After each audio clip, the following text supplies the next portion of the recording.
We've got this unprecedented leak, a draft decision many see as starkly political and anti-precedent. Senators saying that justices misled them or outright making accusations of fraud. An investigation is happening now. And a country that, is wondering what happens next. What has this week done to the court? What is going on here? We had Justice Clarence Thomas saying in the last day, I think maybe even it was today, that people need to get used to accepting outcomes. Mm-hmm. And that's a good statement as far as it goes if you're detached from history or you're speaking in a vacuum.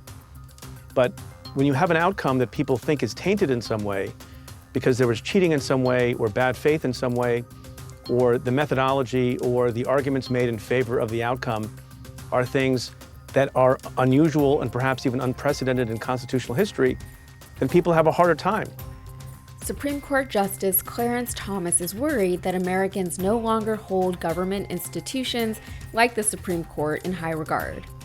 I'm Yasmin Khan with Rebel HQ, and first off, he's absolutely right. According to Pew Research, in the last few years alone, public support for the Supreme Court has gone from nearly 70% to just 54%, while unfavorable views of the court went up by 14%. Now, these numbers, by the way, were taken earlier this year before the draft overturning Roe v. Wade was leaked. But speaking of the leak, the prevailing sentiment from the right hasn't exactly been celebratory. Instead, they've chosen to focus on the leak itself, suggesting that the integrity of the court has been compromised by the leak. By harping on the leak itself, they're distracting from what's really happening. People are losing faith in the court. Its integrity isn't being called into question now post-leak. People were already steadily becoming disillusioned by it.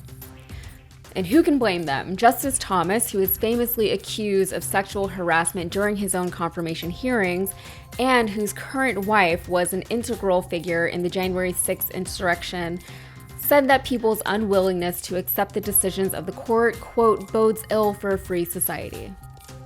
Now, first of all, I can't handle him talking about a free society when the court that he sits on is actively taking away people's freedoms. Hypocrisy has always been the language of the right, though, so that's really nothing new. Secondly, he says that people should simply sit by and accept when a handful of conservatives institute a law that is not supported by a large majority of Americans. And third, Justice Thomas seems to be under the impression that respect is given regardless of whether or not it's deserved, and that is simply not the case. It's also especially ironic coming from Clarence Thomas when the outcome in the country, the political outcome in the country that has been most resisted with violence and by other means has been the election of 2020, which has raised a lot of controversy because Clarence Thomas's wife was in communication with people with respect to January 6th and has been a proponent of the big lie.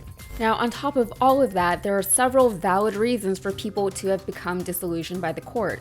The fact that Mitch McConnell has successfully been able to stack the Supreme Court is a pretty good place to start. He's made up rules as he went, and both parties let him do it. Today, we have a court in which several of its judges were appointed by presidents who did not win the popular vote and are thus not representative of the opinions of the people. But the judicial system doesn't only consist of the Supreme Court. They've been packing the American court system for years with judges who are underqualified for the roles they've been selected to fill. They've been doing all of this, by the way, while fear-mongering about the possibility that the Dems could do the exact same thing. I remember talking about this years ago, but considering the fact that so much of it happens in district and appeals courts, it's hard to keep up with, let alone fight against. It should, however, be enough that Mitch McConnell has publicly stated that his top priority in everything that he does is to manipulate the court system.